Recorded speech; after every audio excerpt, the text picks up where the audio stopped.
Welcome, everybody, to another Microsoft Unboxed pod. This is episode 96. I'm your host today, Kareem Anderson, and I'm joined by David Allen. David Allen has just a little bit of a nasally thing going on, so if you kind of lose me for a second, I will return.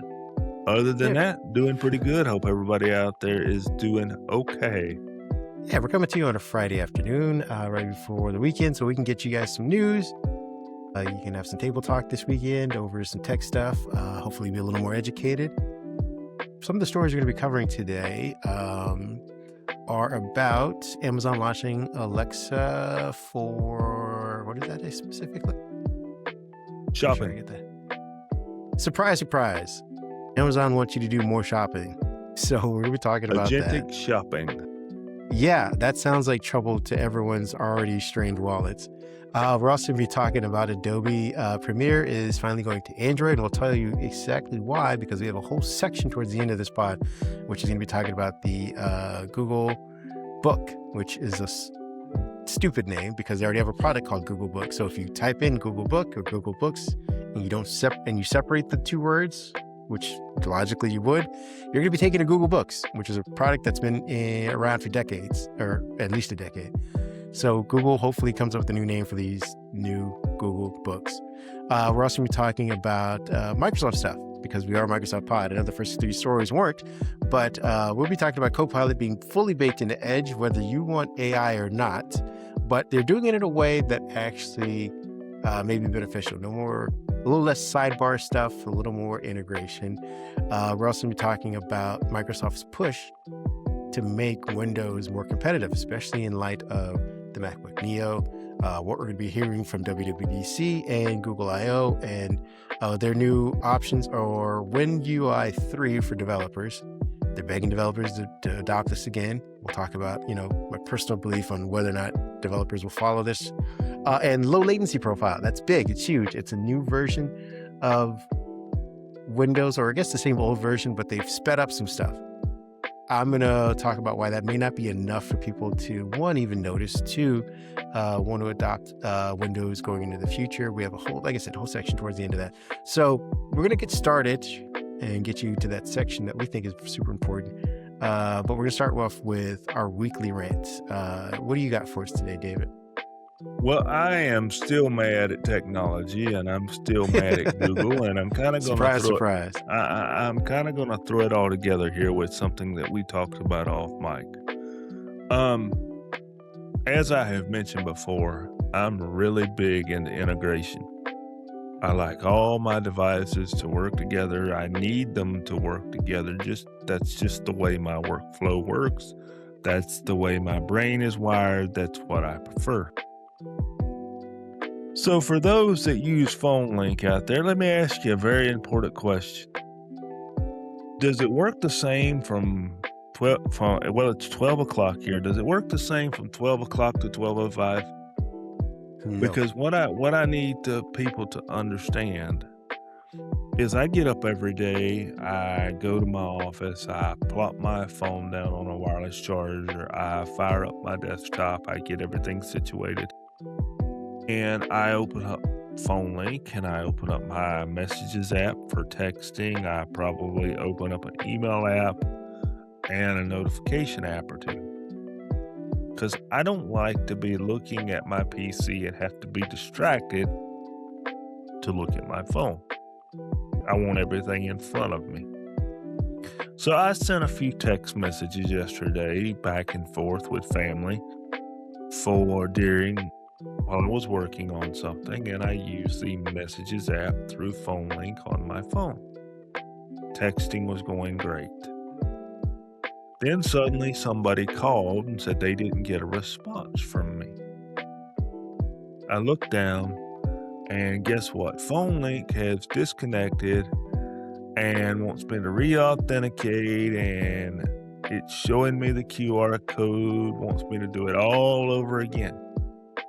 I'm like, what the hockey stick? It was just working. I just used it. So I reboot my PC thinking, okay, a reboot, will fix it. No, I open up phone link. It says, please repair your phone. We cannot find it.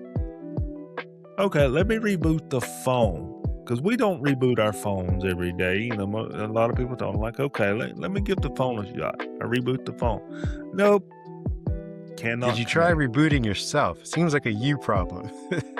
Well, you know, I was kind of thinking that. So, come on, Microsoft.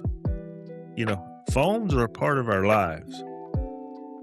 A big part of our lives. And in order for you to continue to succeed, you've got to accept the phone as part of our lives. You quit making the Surface Duo.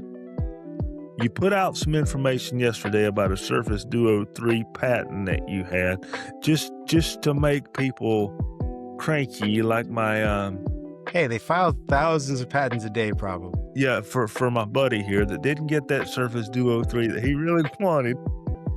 You know, come on, can we at least get the phone integration to work consistently from 12 to 1205?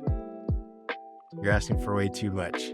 My rant's similar, and mine's is app updates. And in a certain type of app update in particular, when you have an overhaul and it updates so in-depth and so extensively that you have to re-enter your authentication or credentials to use the app. I hate those updates. There are some updates that are very quick and you can get back into the app. There are other app updates, and I don't know, for whatever reason, they reset your login. And yes, we do have a lot of browsers and a lot of OSs that keep those login credentials, but there are some times where that won't even be enough. They want you to manually log back in. I get it for security reasons, but there are some times when I don't even use, and I know it's, you know, judge me all you want, when you use the same password. And the reason why I do that sometimes is because when I use a stored password, like the suggested ones, I don't know what that is. There are 7 H's, 3 J's, 2 2's, a couple of asterisks, and everything else in between. And I've chosen that because it's super secure, but I didn't memorize it. I just saved it. And so when you're asking me to now reuse that, I have to go shuffle through all my saved passwords and whatever app I used to save the password in, and go back to make sure that that was the most recent version of that random app password that I used, all because the app needed an update. It wasn't because I logged out of it, I don't use the service anymore. It was because it needed an update overnight. And now you're asking me to re-up. It's not as easy as people think it is. And now guess what? After all that, I've reset my app's updated. Now I've also reset my password back to the problematic password that I've been using, because that's the only one I remember from 12 years ago. That was probably already broken into, used for, you know, stealing my data online years ago. And guess what? I've gone back to that because you updated the app and made it sort of difficult for me to get back into it. So app updates are my rant for this week. Well, I've got to throw this in there. I need this 30 seconds. Do you ever get upset when that happens and you go to log in, and if you're like me, you know, Google, when you're setting up an account somewhere, you know, or changing a password, it'll put down there, you know, the Google suggested password. We'll save that for you. We'll put it in your profile and we'll take care of that. Okay, you do that. But when you do it on your phone, what happens sometimes? It loads up Samsung password. Samsung password has no freaking idea what the Google password is because there's no connection between the two. Nope. And then it'll automatically throw in an old password that you might have used as Samsung. So then you hit enter and you're like, that's wrong. And guess what? That may have been your 5th attempt.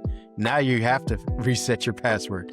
What bothers me even more is when you have to do it with streaming services, because they need a phone connection. So you're watching TV, whatever, you have a Chromecast, and say YouTube needs to be updated, or Paramount, or whatever it is, and they reset the password and then ask you, you find the code on your phone or use your thumbprint in order to authenticate. Now you're doing 2 devices at once because this app needed to update. Nevertheless, let's see if we can streamline some of these updates a little bit better. That's my weekly rant. Let's get on with the news, because like I said, we're going to try and fly through some of these stories to get to the big chunk of what we want. I'm going to let you go first with Adobe we'll do Amazon first. It'll do Amazon is launching Alexa for All shopping. right, we'll choose AL over AD. We won't do them in alphabetical order. We'll just roll with the Alexa first. So let's see. Alexa is wanting you to shop a little bit more. Is anybody surprised about that? Amazon has found another way to hook you into their massive shopping empire using Alexa and AI-powered retail. This is the first major leap for Amazon in quite some time. You're combining their product expertise from their AI bot Rufus, seen it, never used it, with the contextual intelligence of Alexa Plus. Amazon is creating the most comfortable shopping experience yet. Comfortable for who? Them or me? So the basic idea is here, for those that don't understand, agentic AI. Agentic AI means AI kind of works like a human, kind of works like a bot. It just goes out, does things for you. So what Amazon is looking to do is they're claiming Alexa knows your lifestyle, because you've obviously got the speaker, you're speaking to it, it's learning about you. Anybody else concerned about that? That would be me. So it sees that, okay, my buddy Kareem, he orders Oreos every Wednesday. He orders milk to go with his Oreos every Wednesday. He orders supplies for his daughters or his wife or his family. Amazon's tracking that. Amazon is then feeding that info to Alexa, which allows you to have a natural conversation with Alexa to say, hey, Kareem, do you want me to reorder those Oreos, or you on a diet this month? Well, I'll go ahead and reorder those for you. And while I'm doing that, I'm going to charge your card, your payment method on file, and take care of getting those Oreos sent to you. So think of it as DoorDash without the dasher.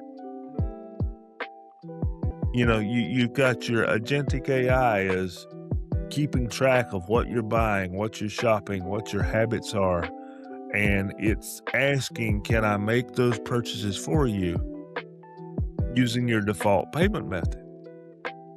Now, I don't know about anybody else, but when I shop for something, I either like to A, be looking at it on a device, or B, have the tangible item there on the shelf. I don't know that I'm comfortable yet, or even if I ever will be, telling Amazon, take care of my Amazon subscriptions. Like when I say Amazon subscriptions, you can buy things on Amazon and it'll say, look, save 5% if you subscribe, and we'll ship it every 3 months or whatever time frame it is you choose. I don't know that I'm comfortable. I'm barely comfortable doing that. And I do that with like Tylenol, Advil, or something like that. I will put a subscription in to say, okay, send it every 3 months. I'm probably going to need a bottle of this or that every 3 months. I don't know that I'm comfortable to have an AI bot go out, peruse my Amazon cart, because I'm guilty. I put things that I might want in my Amazon cart. Sometimes there's a lot of money in my Amazon cart. So what if that lovely bot decides to throw something in that cart? Let's just make an example. Batteries. Amazon Alexa, I need batteries. It throws batteries in the cart. Well, batteries is in that cart, but it bought the whole cart. So instead of spending $7-8 on batteries or more, dang, I spent $700-800 because Alexa just dumped my cart. Yeah. I don't know that I'm comfortable with this. I get what they're trying to do. I don't know that I'm comfortable with it at all. I don't know very many people that will be, unless you live the most boring, regimented life ever, when I don't think most people do, even if they think they do. The idea of like, and I'm going to keep this short so you get to our next story, but the idea of like saying, hey, every 2 months I go through 18 rolls of toilet paper. My whole family goes through 18 rolls of toilet paper every 2 months. That's a lot of toilet paper, buddy. It is, but you got four people, 2 kids, whatever. People are eating a lot of Chipotle. Who knows? The idea, though, is that you are using a lot of toilet paper, and you want to schedule that because you think you're routinely going to go through that. That changes when you have perhaps in-laws coming into town or a stomach bug or something. Nevertheless, this isn't agentic. This feels more like a scheduler that's being allowed to make purchases on a time. You're basically telling, hey, AI, every so often order this thing for me versus, and again, this is all privacy, but there's no way that it has the sensors to realize that I'm going to need, maybe my daughter eats 10 waffles a week. It doesn't have the sensors to realize that, hey, we had leftovers from the night before. She didn't have the 2 waffles that she normally has on a Tuesday. It's now been pushed back. So now you're ordering, and maybe she doesn't want waffles anymore. Maybe she's decided, you know what, I'm going to explore croissants. That's what I'm going to start having. It doesn't have the sensors in my house to realize that. So it's going to order the waffles thinking, hey, I'm getting ahead of the schedule. I'm doing things for you. I'm being agentic. And I now have a box of 10 waffles that I can't use or don't need to necessarily use. Spent the what are they now, $5-6, and my fridge is full. The sensors come later, buddy. The sensors come later. That's what they got us for. Well, we'll pick that story back up once we get the sensors. Let's go move on to Adobe, shall we? Yeah, this one I think is a pretty good little story. This kind of surprised me because a lot of people have been waiting for Adobe on Android for quite some time. Well, guess what? This summer, you're getting it. It's coming. It's real this time. But what makes this interesting? This time. This time. What makes this interesting is it's coming alongside Android 17. And it seems that Google is making a big push to turn Android 17 into a bigger focus on creativity. For example, Adobe Premiere for Android is getting special features for creating YouTube Shorts. You will no longer need things like, what's the app that starts with a C that everybody CapCut? uses? Yeah, thank you. You'll no longer need things like CapCut. You'll get that iOS parity. You're supposed to get similar features between iOS and Android and Adobe Premiere. This I gotta see. You should be able to upload directly from the app. You should be able to create your short directly from the app. It's not, they made a point to say this is not a watered down version of Adobe Premiere. This should be a desktop equivalent. So boy, this is a big leap here. I mean, we're going from begging for Android to we're hearing things like iPhone parity with Premiere for Android. We're hearing, desktop experience, not a stripped down mobile version. We realized that we lost Premiere Rush last year. That was one of my most favorite apps to use just for simple edits. We lost Premiere Rush, so that left us with nothing on Android. So, Shorts are getting special templates on the Android version. They're getting special effects on the Android version. So I'm very interested to see where Google and Adobe take this, because the vibe is that Android 17 is going to be more creator focused. So in comes the full version of Adobe Premiere. Glad to see it. I hope it's not underwhelming. Now that you have said it, you said it in your release that it was going to be a desktop experience. I hope that's what we get. I think this is a step forward for Android users, the 5 of us that still exist. Very true. I wonder if this is a little too late, though, for Adobe, because ironically, we got an announcement about, what was new updates for Android. And part of the update is a new built-in platform that allows people to superimpose themselves very TikTok stylish over content. So you may no longer need CapCut or even Adobe in order to get over 100,000 views or 1 million views on a specific thing. All you need is your phone and whatever else the content is you're describing or covering. So what used to take MKBHD, a 4K red video, in order to get all the layers and get all the filters and get all the graphic templates and captions put everywhere and make it look great, nice and neat. Someone could take their own new Android phone and say, hey, here is, and look at me, I'm pointing at something behind me, the content automatically, no more apps necessary. This is built into the phone camera app, I believe. So I'm glad that Adobe is there to make it more polished if they want to take the time to do it. But I think it's going to be a lot of people that are just hitting record and then hitting send and share. So we'll see how well this works out for people using the Adobe app. But I think once this is announced at Google I/O that you can just hit record and produce a TikTok video in less, with maybe 2 buttons. I don't know how well these other apps that did it in 3 buttons are going to be doing when that arrives. Nevertheless, more options the better. But I think the reason why we're going to start getting Adobe is probably because of what we're going to talk about at the very end of this, which is the Googlebook. I think they're trying to make it available for the platform in general for development so that they have a baseline to ship it over to something a little bit bigger. The next thing we're going to be talking about is quickly WinUI 3 development reset. This is something that Microsoft is trying to do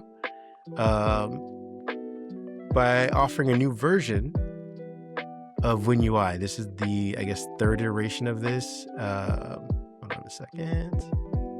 Make sure we can get this up. Here we go. WinUI 3 is part of this, project K2. We've been hearing a lot about Microsoft's new commitment or recommitment to Windows, and K2 being the, project code name for all of these new tools and new ways that Microsoft's going to make Windows, useful again for people. We've been hearing a lot of backlash over it. Nevertheless, this K2 project is a structural OS cleanup, but how Windows WinUI 3 becomes relevant is it's a native UI baseline is replacing the long-standing mix of Win32, WPF, Silverlight, which I can't believe that's still a thing, and UWP, and earlier versions of WinUI. Basically, they're just going to take all that code and condense it down into this one version. So if you've been writing Silverlight apps, like the original Netflix app or something like that, or you're still being, using Win32 apps, Microsoft, they kind of do this every now and then, where they combine this to make it easier for developers. Now, I don't know many developers that are still writing for Windows specifically, but if you are, this should make it easier. It's supposed to be AI-powered development agents that you can get through GitHub Copilot and Cloud Code. You can generate WinUI apps from scratch, avoid mixing old frameworks, and migrate WPF apps into WinUI finally. And you can do it using 70% fewer tokens and deliver prototypes in minutes. We talked about last week, Microsoft moving to tokenization of AI. At least this version of using the AI, you won't have to use as many tokens to do it. So again, if you're a developer and you want to just convert, I think a lot of people are just going to be converting. I don't know if they'll be making new apps from scratch because, Windows supports over, what is it, 1 million billion apps or whatever, something like that, some astronomical number. You just need to convert them. And we can get them converted and have them working well on Windows. I think it's a win-win for everybody. Microsoft is benchmarking File Explorer and Notepad as some of these new WinUI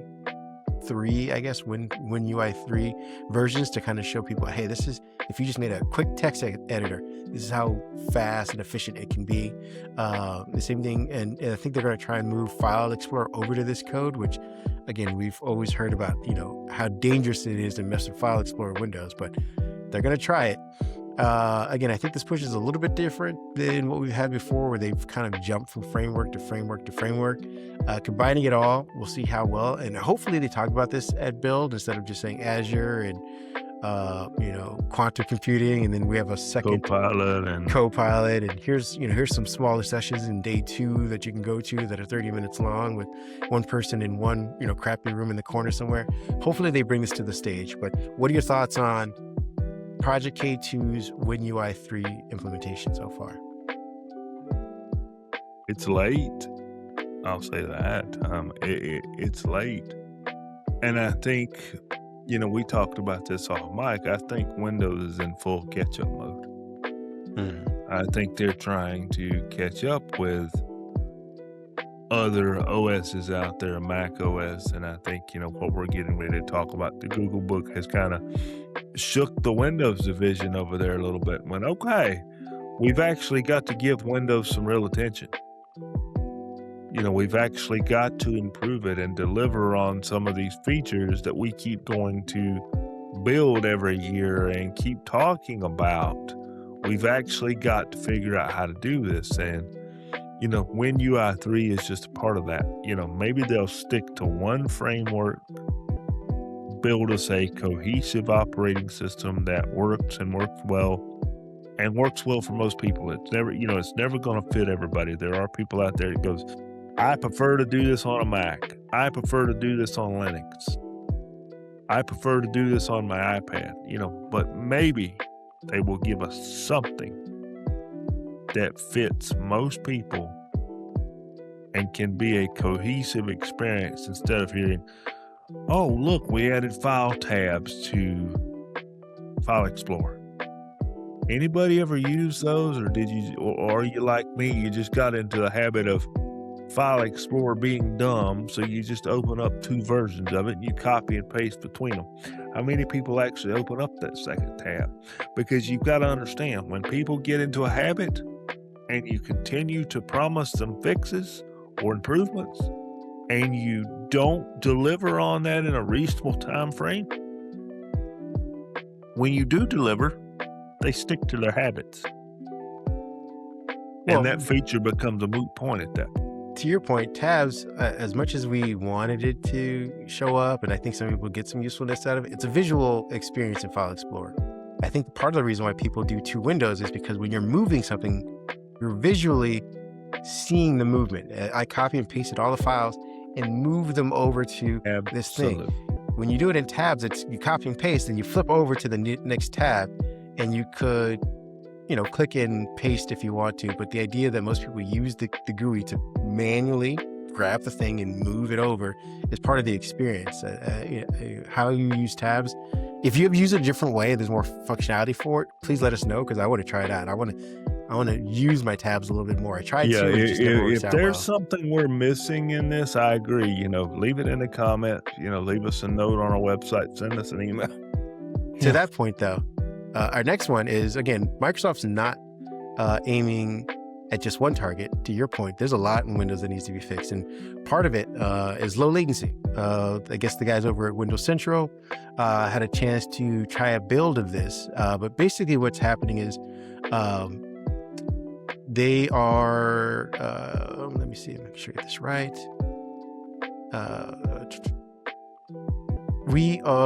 Microsoft is basically using new implementations to speed up things in Windows, and they're calling it low latency profile.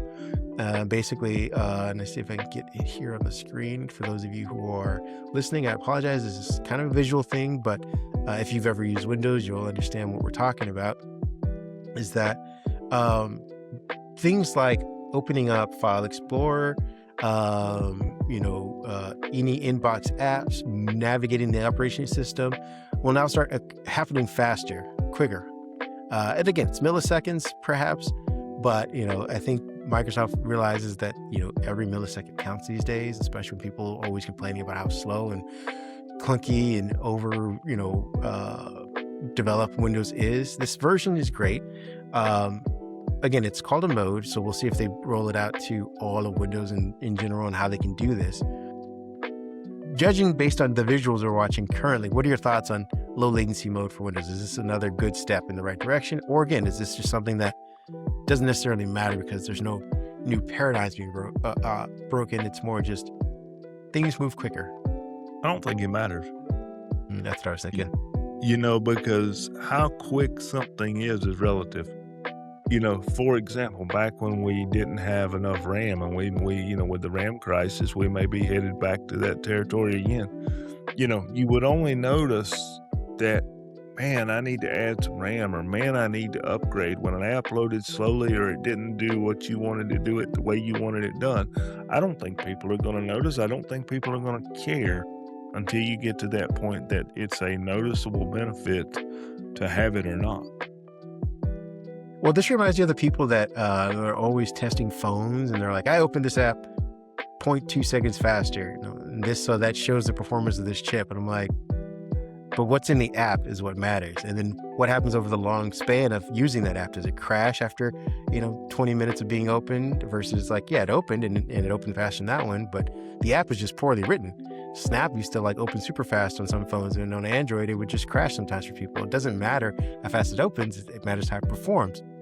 My question becomes, at this point, if low latency mode does occur, to your point, does it occur on 8 gigabytes of RAM? Because that will be something that is impressive and important for some people, especially when they don't have very many options beyond that. So if I have to go out and buy an 8 gigabyte device and low latency is working and everything's moving fast and fluid and quick, that could be something. That could be something very useful. But if it's, hey, you need 16 gigabytes in order for low latency to kick into effect, it's like, well, you didn't really solve anything at that point. You made what I currently have a little bit faster. Reminds me of Arrow AI. You remember that? I do. You had to have certain system specifications to be able to get that little shiny look on your Windows interface. If you didn't have enough RAM and you didn't have a little bit of a GPU, you didn't get no little arrow looking on your Windows. And you know what, folks? I don't even know that I ever turned that feature on back in the day. Well, we'll get to our next story, and then we'll get to the big thing. Copilot was fully baked into Edge a little bit of last week, most of this week's. If you're an Edge user, Microsoft has now basically given Copilot deep integrations across devices and continuity and task-oriented workflows.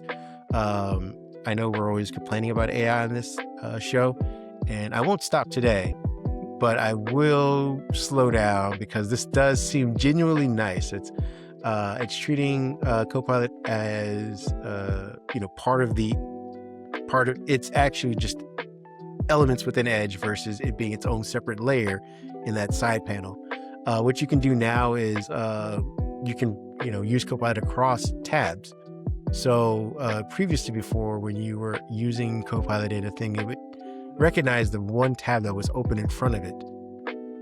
And if you switch to any other tab, it would lose its reference and relevance on whatever prompt you ask following. So imagine you have a cooking tab open on one thing, and you have a plate presentation on another. You want to see how once you've done made the meal, what it's supposed to look like on a plate. Copilot will read both tabs essentially, and if you needed to, say you move from the cooking element to the plating element, and then you just typed in a prompt like, how do I prepare and present said dish? It'll remember that the first tab was, chicken Alfredo, and realize that, hey, instead of just pouring it all into the plate, you scoop and put it into a spinning, and then you drop it into the plate, and then you add your parsley, and now it looks beautiful. It'll put that in even though you're on tab 2, which is plating. So that's kind of cool. Journeys comes to mobile. It's automatically organizes browsing history into topic cards. When you open up, I believe, Copilot on the desktop, it has this little section of little cards that shows you like, hey, here's some of the prompts that you've given me before. Here's some similar topics based on that. You'll now get that on mobile as well. And I believe it'll be the same exact ones for mobile that come over. So you'll have the same sort of integration, pick up where you left off. Vision and voice are also arriving on mobile. Users can share their screen and ask Copilot to explain or summarize things that are visible or useful for complex content. And then there's a new tab page redesign. Moves away from the widget clutter and consolidates chat, search, navigation, and journeys into a single streamlined hub. And again, that's across both mobile and desktop. There's new productivity tools, study and learn mode, writing assistant, listen to your tabs. Again, if you are someone who is busy, say you're in college and you open up a bunch of research tabs, but you also need to get to your class in time. So you're on your bike, you're on a skateboard, you're walking, you can have it read that stuff. So as you get to class, you'll be up to date on the information that you need as you sit down. And there's, Microsoft also reaffirming its privacy commitments to this. So it says Copilot will not use data without explicit permissions. Users retain control and can disable any of these features they want to. You can kind of go into the settings and do that. And all features adhere to Microsoft privacy standards to whatever degree you think those are. What are your thoughts on Copilot being baked into Edge versus having to always hit that side panel? One thing you just confirmed how old we are, because out of everything you just said there, you assumed that college students are studying and are worried about being too busy instead of getting over their hangover. So I'm proud of you. We have definitely grown I'm trying up. here, man. But to your point, I think the youngins take their education seriously. Maybe we caught them on a Wednesday. See, this isn't Sunday coming from a hangover on Monday or Friday going into a drinking party. This is Wednesday. This is middle of the week. They're sober. They're awake. They're ready. Test taking time. They're awake for their 3-day week. Okay. All right. I think this is good. It's feels useful.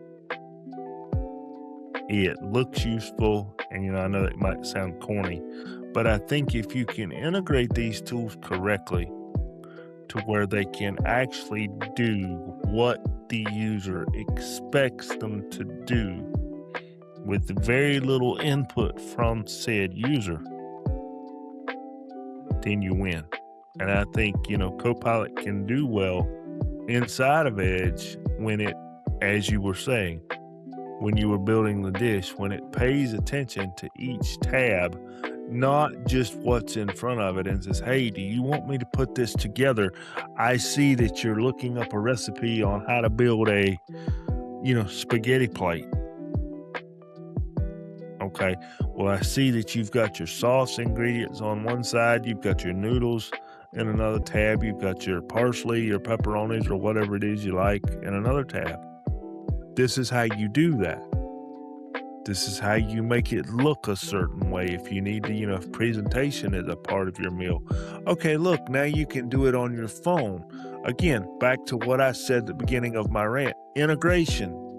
Allow people to do it on either device and allow it to follow over from PC to phone and phone to PC. That is how you get people to pay attention and use these services. Like you're showing here on screen for those that can see. You're researching a television, you're rebuilding your home theater. You're doing that research, maybe husband and wife are doing it there together. And they're sitting side by side and they're on the PC. They've got Edge open. They're comparing, does this TV work with this home theater system? What's the $50 price difference between this TV and that TV, or, this home theater system and that home theater system? Honey, do we need to spend that extra $50? Well, guess what? Somebody's going to have to get up out of that chair and go to the store and probably make that purchase if you don't make it online. So when you get up out of that chair, Edge brings that Copilot information with you. And you can look back, okay, this is what my husband said, this is what my wife said, this is what we talked about. And you can match it up there in the store. Okay, we talked about the Samsung model XYZ television, 65-inch, bam, there it is. Okay, what I see matches what we talked about, because I've got that there on my phone for me to see it, where we researched it, where we dug into it, where AI made suggestions, where AI said, look, remember that the HDMI port 1 is your ARC port, to make sure you get your home theater plugged in. You've got the right cables because you were able to look that up, and Copilot made those suggestions. This is how you get people, one, to use your browser, because Microsoft needs people to use Edge. You get them to use your browser. Two, you get them to use your AI. And let's take this just a smidge further. You do it real well, and you make it real useful. You might get that $20 a month for Copilot Pro. It's all in how you implement. It's all in how you present. Sorry for going on a little rant there, folks, but that's just the way I feel about it. It's all in how you implement it. It's all in how you present and make it seem real to that customer. Speaking of implementing seeming real, here's our last topic, which is Googlebook is coming. But I thought we had Chromebooks. How dare you? Chromebooks have been dead for years. That's a loser tech. We're doing Googlebook, thank you. That's the new thing. And like I said at the top, don't search it because Google did a poor job of implementing this. Oh, Lord. Like I said, they already have a product called Googlebook. So you're better off just, like I said, it's one word, and hopefully they change it in the future. But Googlebook is here, and at least it was announced. It will be here sometime later this year, I believe. And what it is, to your point, it's Chromebook point 2. I don't know. What version of Chromebook are we in? I feel like we give Chromebook. No. It's Chrome Droid. Chrome Droid, because you got Chrome Droid. There we go. I like that better. You got to get that Android portion in there. It's Chrome Droid. Chrome Droid, yes. So yeah, we have the Googlebook, which was, again, oddly announced and it threw both my partner and myself off a couple weeks before Google I/O. Unless they have a ton more Google I/O. Yeah, unless they have a ton more to talk about this thing, it's really, they kind of pixeled this thing and kind of Sherlocked it, right? Got it out and it kind of sucked all the air out of what could have been a great announcement at Google I/O. Yeah. But I'm assuming they're going to talk about how to develop for it and everything. So anyway, they're getting it out of the way. What this is, they're calling it a intelligence-first computing model. Instead of treating the operating system as the center of the experience, Google is positioning Gemini Intelligence as the new baseline. A philosophical shift that challenges kind of how Windows 11 and Mac OS kind of operate, and even Linux, because they're embedding Gemini into this entire operating system. They have a mode where I think you can wiggle the cursor and it brings up, Gemini options, which to Microsoft's, credit, they did this with click to run or click to call, whatever that version was, about a year and a half ago. Basically, what happens if you have a new Copilot Plus PC, you should be able to hit the Windows button and click on anything, and it will bring you this, circle to search type feature within Windows, and it gives you options to do whatever it is, alter the image or do image search or do a bunch of different AI embedded things. So that's going to be part of this system. And they're calling that thing, I think, Magic Pointer. You can also create your own widgets, dynamic widgets.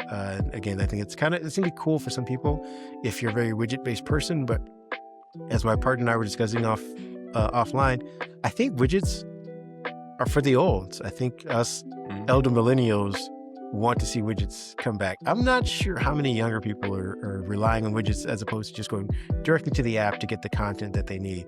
But, who knows? Google has all the telemetry. They'll tell us. Android-based foundation for faster unified experiences. They'll be leaning on the Android tech stack versus the Chrome OS, so they can get faster feature deliveries, seamless multi-device continuity, app-level workflows that span phones and laptops. And again, I think they're aiming towards iOS and Mac OS's continuity. Windows has nothing to say about that matter. They're off in the corner. There's quick access, phone integrating, and file browsing.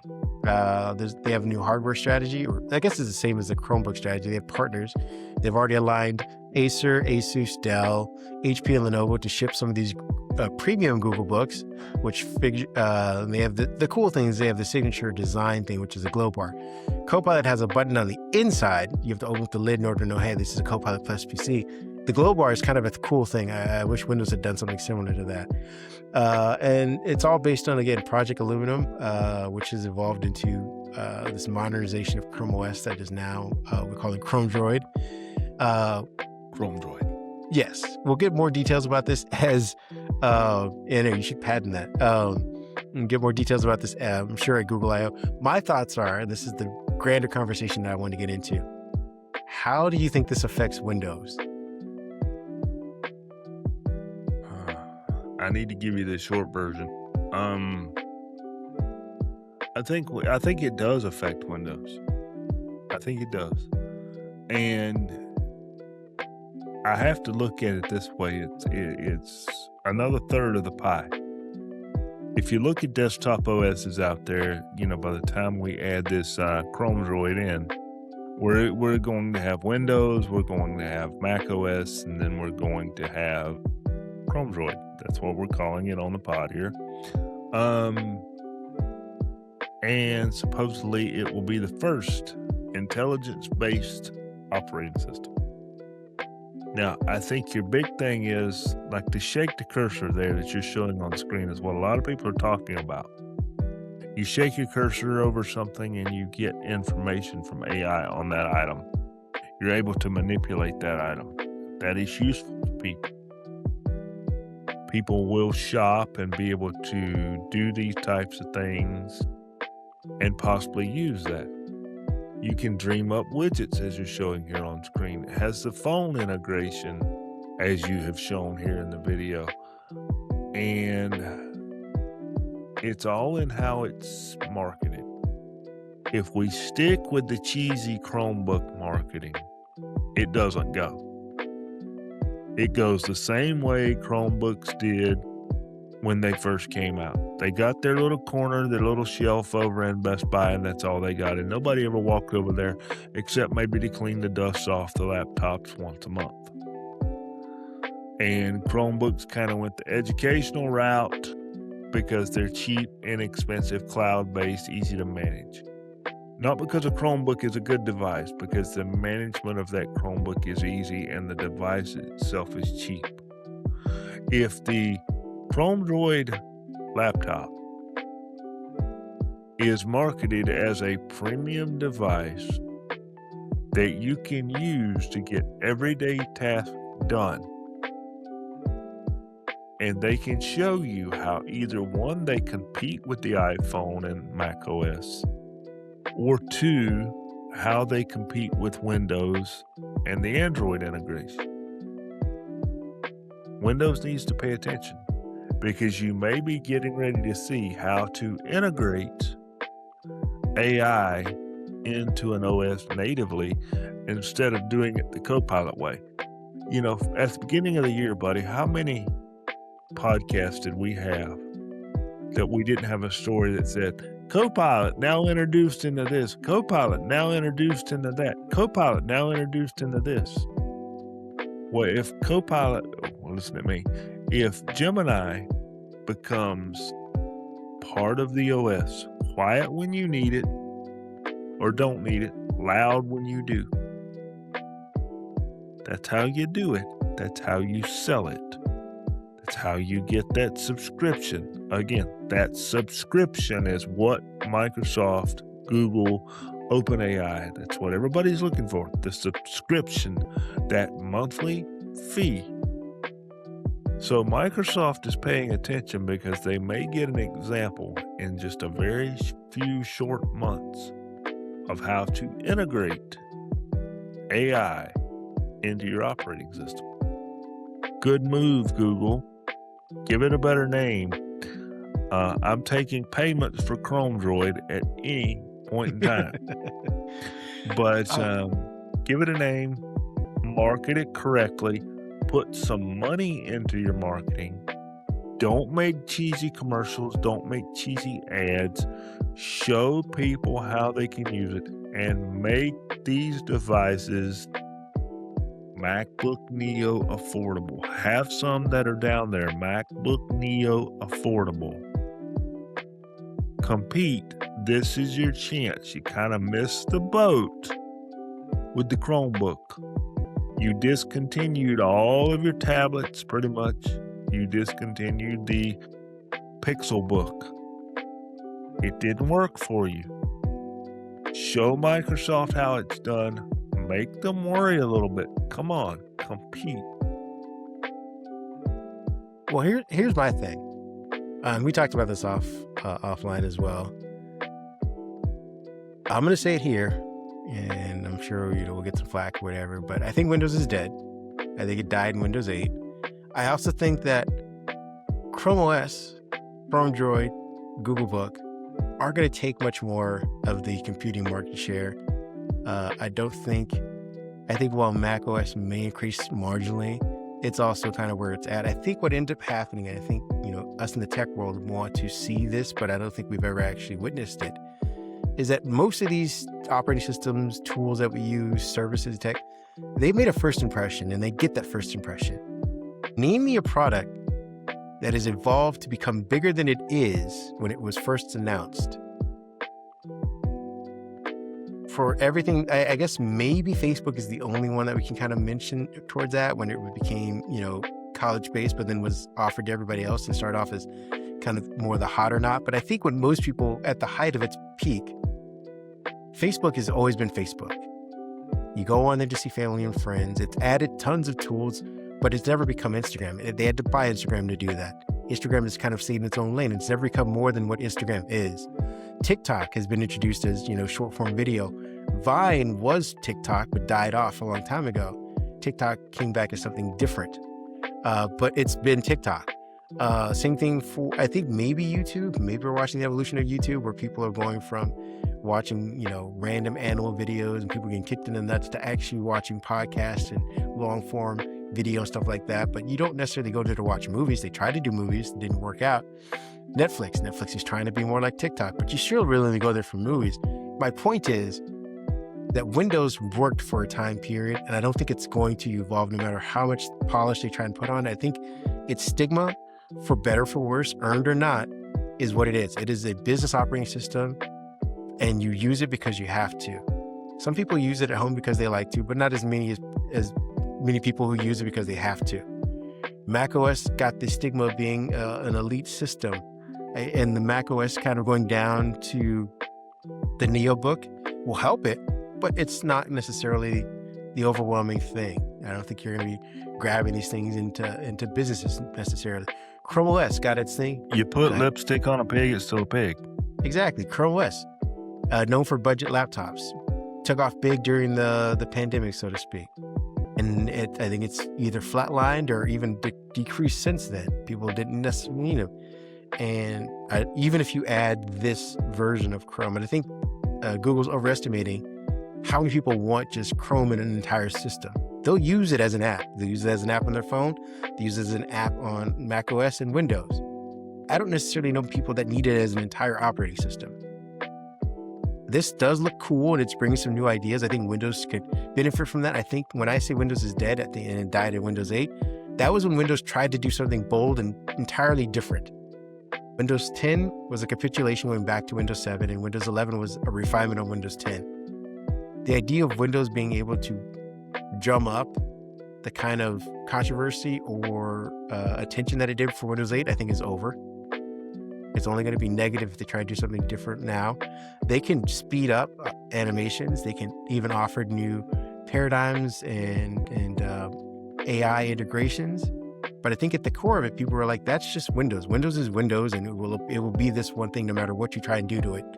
And I feel the same way for this Googlebook. Google did succeed on tablets. Chrome OS has, a marginal user base because people have already put in their minds that's what this thing does. It's good for opening up the browser and being on a cheap laptop.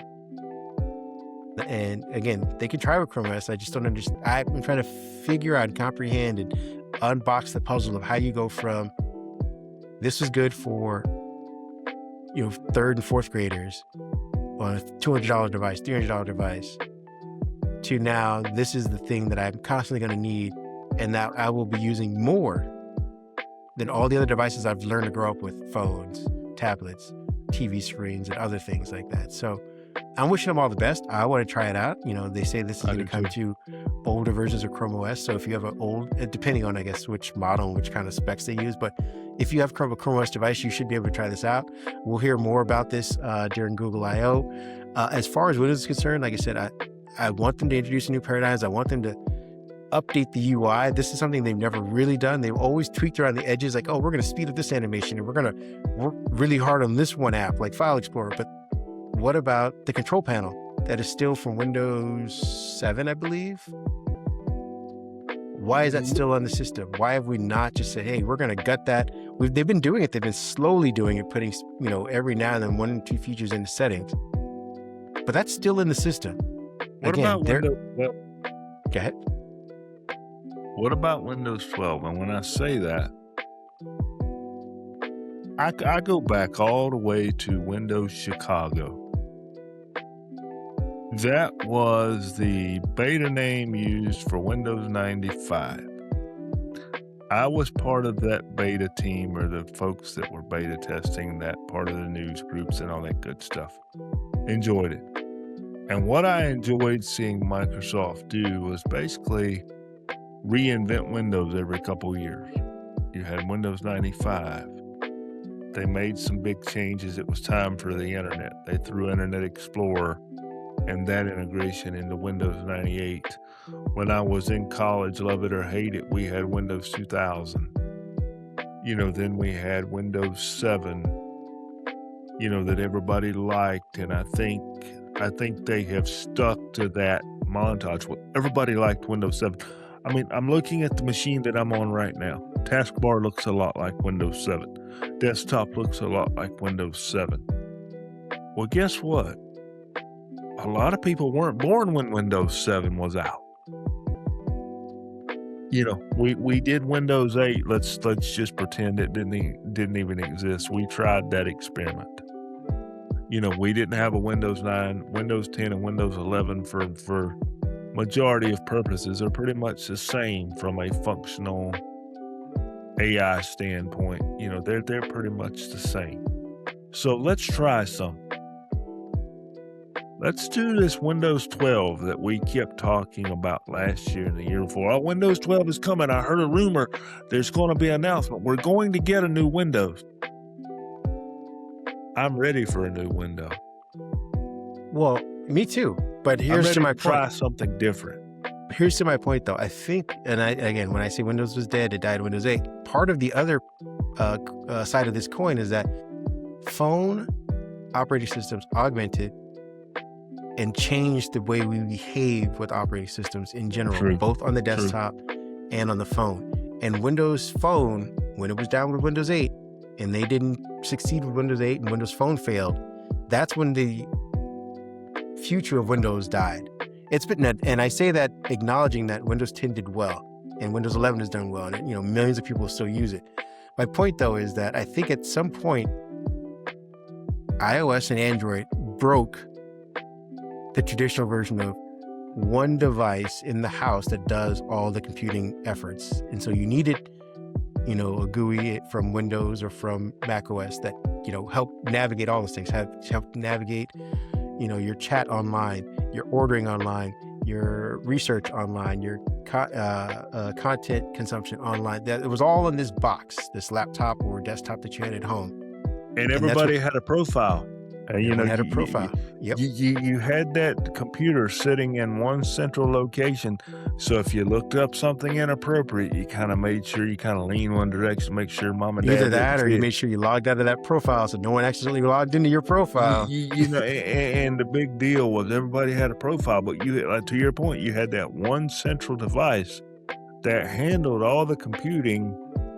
And mom and dad had secret access to theirs. They had some type of extra security or something extra they had to do because the Excel spreadsheet was in there with the family budget. Yep. But it's just not like that anymore. Right. And to my point is, do people even want, unless, you're an older millennial myself or a boomer who's, hip on tech, and do people even want to see these new paradigms even work? And I think, when you get criticisms about Windows, I don't necessarily believe it's because everyone hates Windows. There are genuine people who hate Windows. I think people are just saying they're tired of it. Like, we don't need the same beefed up file explorer system if we're not at work. I just need a basic one that I can use on my phone to know where things are downloaded and where they're saved at, so I can then share them or use them with other people on other phones. And so when you say, hey, we're gonna speed up file explorer, it's like, yeah, that's great and all, but I don't need all the stuff. I didn't need you to do that. I just needed a basic version of file explorer, maybe one that looks nicer and is more intuitive, versus saying, hey, now that, this 40-year-old version of file explorer is faster at opening, it's like, well, it's still either way too much for me or way too complicated, more than I need to. I'm glad you use that effort. So that's my point is, I think Windows is going to improve, but to what extent? Where people are saying, like, that's what I want from this operating. Same thing for Mac too. This isn't just exclusive to Windows. They did, what was it? Spotlight or Stage Light, whatever. Was it Stage Light? Stage? Center stage. Center stage. Thank you. It is center stage. And it's a great concept if you want to just use one app at a time. But a lot of people are plugging their computers into docks and they're using, one or two different screens, and they're using multiple things at a time. I think it's a cool idea. I've tried to play around with it, but I don't know how often people are going into that mode. Well, people are, like I said, they're used to either augmenting their computing experience with their phone, tablet, or TV screen in addition to their laptop. Well, I'll leave it here. The trend seems to be when Apple does it, people pay attention. So it kind of goes the way of the folding phone. We've had folding phones for a few years now. We've had 5, 6 versions of the Galaxy Fold. 7. We've had a version of the what's the one Pixel that starts? Fold? Yeah, thank you. Yeah, two versions of that. We've had a couple versions of the Pixel phone. What have we not had a version of? The iPhone folding phone. So as much as I hate to say it, Apple wins the phone market. 99% of people have a folding phone or have an iPhone. When the Apple iPhone folding version comes out, whatever iFold, whatever they choose to, that will be when people try new paradigms and new ways of doing things, because Apple did it. Apple did it. I'm going to go try it. Okay, I like it. Let me go try that on Windows. Let me go try that somewhere else. Let me see how that changes my workflow. Your choices have got to change people's workflow. Whatever Microsoft does, whatever, as much fun as we're having with it, whatever Chrome Droid does, whatever Apple Mac OS does, your choices have to be good enough to make people change their current workflows. As human beings, what do we hate the most? Change. So it may look shiny, it may look pretty. File Explorer may do all kinds of great things. The start menu may have all kinds of AI built into it. It may do all kinds of wonderful things and make your life so much easier. But you've got to convince that person that's been doing it the other way for the last 10 years. It's worth doing it this way. Give it a try. Because you only get a few shots at this every generation. Mm-hmm. Exactly. It's as we have brought up 2 or 3 times in this pod, mine and your generation, as far as new technology, is probably over with to a point. We're old school. We like our start menu. What does the 20-year-old like? What does the 15-year-old like? The people that are coming, what do they want? Well, they've been brought up in the Apple world, so they're waiting for Apple to do something. Either that or they've grown up in the phone world, where again you have just and they icons don't need to on the piece desk. it. Yeah, you don't necessarily need to start menu. You just have your apps on the screen, and you click on that app and it opens up where you need to. You don't necessarily need to go into this secondary thing that organizes all those other things. I mean, how often do you see people that have 7 pages worth of apps versus going into their app drawer The app drawer is essentially the start menu, but people will just download apps and have them, fill up the entire screen. They'll click through 7 apps or whatever, or 7 pages full of apps to get to the app because they have muscle memory. They know where it's at, and that's all they needed to do. They don't organize it or go through like, let me go through the app drawer. Same thing for the start menu. They'll just put their app on the screen. You might have an entire, I've seen screens where I'm like, oh, there's just icons everywhere. Icons everywhere. Because people know how to use it that way. And again, maybe the start menu is a tool of a bygone era where we could keep our desktops clean because we organize and put everything in the start menu. Maybe people don't need that anymore. And it's all coded into Windows as opposed to just gutting it, saying, hey, we don't need that anymore. Maybe it'll make the operating system faster because of the startup menu. It doesn't have to organize all that. There's a third way to do the exact same thing on the desktop. Either way, we'll get into more into this as the developer conferences come up. I think Google I/O is the first one up. 2 weeks next week, 2 weeks, next week I want to say. Don't quote me on that. But like I said, we'll further discuss. Let's get into our last thing, which is the free play days, and let's get out of here. Yeah, I'll scoot through this. We've only got 3 titles this weekend. One is very popular, so it's not going to be a big surprise to people. And the second title has been in free play days a couple times, so maybe we're trying to generate a few sales. So let me get this up here. We've got 3. We have Battlefield 6, we have Bassmaster Fishing, and JDM Japanese Drafting Master, or Drifting Master. Sorry about that. So you got a little bit of everything this week. If you want to go play the Warfare, you can do some Battlefield 6. If you want to relax on your virtual fishing boat, you can do that in Bassmaster Fishing. If you want to do some drifting virtually without having to worry about running into things or having to buy new tires and repair your car out of your already stretched budgets, you can do that on JDM, Japanese Draft Master. And as always, I try to remind people, these free play days usually run from the Thursday to the Sunday. There's usually some discounts on these titles, and this week is no different. For example, Japanese Draft Master, $20.99. Bassmaster Fishing, $3.99. Battlefield 6, usually a $70 game, $38.49. You can grab these from Xbox.com or on your Xbox. Go over to your profile, go down to your memberships, go down to Game Pass. You'll see free play days. You can grab all, you can grab one, you can grab all 3. But, most of all, make sure you get your discounts. That's important. Yeah, that sounds great. I will probably be doing the drift mastering myself. I might have a free weekend finally. I feel like there are some scenes in Fast and Furious Tokyo Drift I want to relive, or remake myself. So I'm going to try those, and I wouldn't even have to worry about. He needs a capture card. We got to get this man a capture card. I won't necessarily need to worry about my insurance this weekend because it will be all digital. What are you planning on using? I'm gonna do some Japanese Draft Master myself. I'm not. You keep saying draft. Drift Master. There I'm going to do a little bit of that. Unless you're drinking on it all weekend. Well, maybe get yourself some Asahi and you'll be fine. Yeah, get some. Maybe I've already been into the adult. I was gonna say maybe you've been drifting a little already, and now you'll be drafting. I'll be going from drifting to drafting.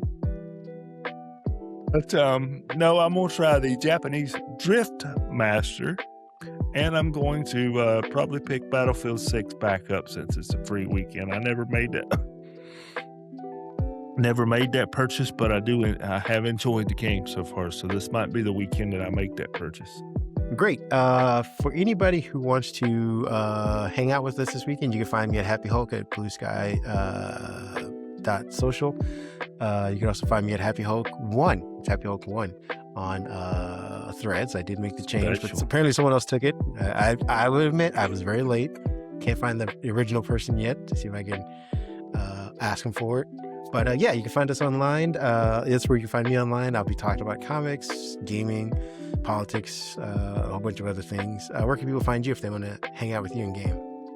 Please do, David PAJ 1978 over on the Blue Sky, or David PAJ on the Twitch. Probably going to stream some Battlefield this weekend. The 2 latest updates for that game look pretty good, so I'm gonna try those out. May try those out on stream.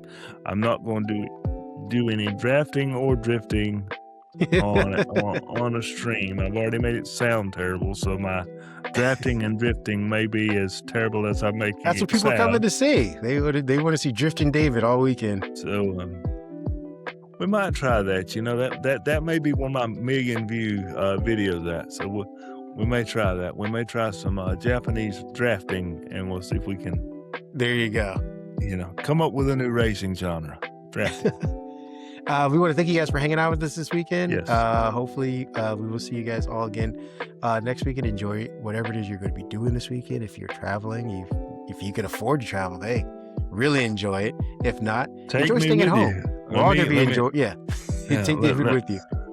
Let me dive in a suitcase if you can afford to travel. For those of you who can't, enjoy staying at home.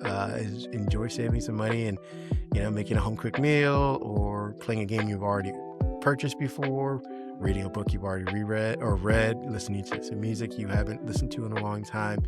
Whatever it is you do, enjoy it, and we will see you guys all next week. Thank you. Thank you, folks. Have a good weekend.